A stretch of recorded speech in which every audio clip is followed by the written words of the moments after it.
ಇದ್ರೆ 11 ಜನ ಬರ್ತಾರೆ ಗಾಡಿ ಕರ್ಕೊಂಡು ಹೋಗ್ತಾರೆ. ಆದರೆ ಒಂದು ಸೈಡಿದೆ ಇನ್ನೊಂದು ಸೈಡ್ ಅಂದರೆ ಬೈಪಾಸ್ ಡೆಲ್ಲಿಯಿಂದ ಗುರುಗ್ರಾಮ್ಗೆ ಹೇಗೆ ಕುತ್ಕೊಂಡಿದ್ದೀನಿ ಅಂದರೆ ನೋಡಿ ಒಳ್ಳೆ ಸಿಕ್ಕಾಕೊಂಡು ಕುತ್ಕೊಂಡು ಬ್ರೋ ನಾನಂತೂ ಸಿಕ್ಕಾಕೊಂಡಿನಿ ಬ್ರೋ. ಹೋಗೋರೊಳಗೆ ಇವತ್ತು ಫುಲ್ಲು ಸ್ನಾನ ಮಾಡಿದಲ್ಲ, ಇಲ್ಲೊಂದು ಪೂರ್ತಿ ಬೆವರೆಲ್ಲ ಸ್ನಾನ ಆಗ್ಬಿಡುತ್ತೆ. ಈ ಕಣ್ಣಲ್ಲಿ ಇನ್ನೀ ಏನೇನು ನೋಡ್ಬೇಕು ಕಾಣೆ. ಸೆಕೆ ಆಗ್ತಾ ಇದೆ, ಎಲ್ಲ ಕಡೆ ನೀರು ಹಿಡಿತಾ ಇದೆ.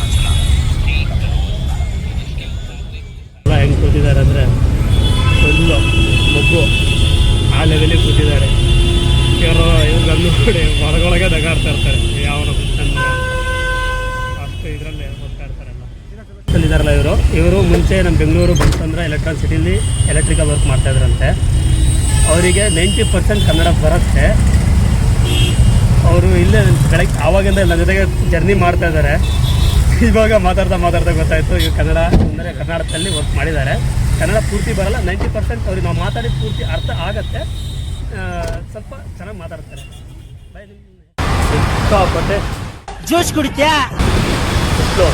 ಸಿಕ್ಕಾಪಟ್ಟೆ ಸುಸ್ತಾಗ್ತಾ ಇದೆ, ಅಷ್ಟು ಸೆಕೆ ಇದೆ. ಎಲ್ಲ ಕಡೆಗೂ ನೀರುಗಳಾಯಿತು. ಸವಾರಿ ಗಾಡಿನ ಬಂದ್ಬಿಟ್ಟು ಹೆಂಗಾಗ್ತಾ ಇದೆ ಅಂದರೆ ಹೇಳ್ಕೊಳಕ್ಕೆ ಇಲ್ಲ, ಅಷ್ಟಾಗಿದೆ ಇಲ್ಲಿ. ನೋಡಿ ಎಷ್ಟು ವೆಹಿಕಲ್ಸ್ ಹೋಗುತ್ತೆ. Heavy traffic area, heavy traffic road, national highway ಬೇರೆ ಇದು.